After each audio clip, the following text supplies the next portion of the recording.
sen lui a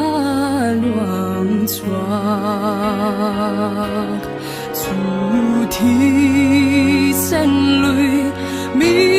sual te tan sual ten phai na ani sual ten phai na ani sual ten phai na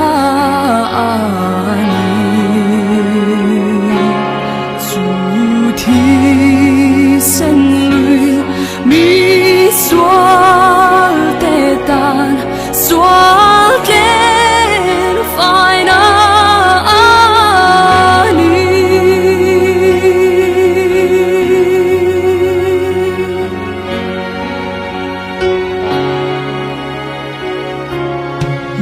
mi sual thi tur ang khen be khan chan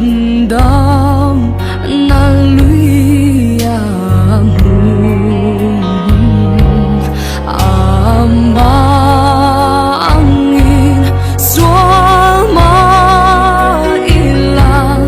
min lang ai dam du e min lang ai dam du e min lang ai dam du e ama angin sual ma ilang min lang ai dam du e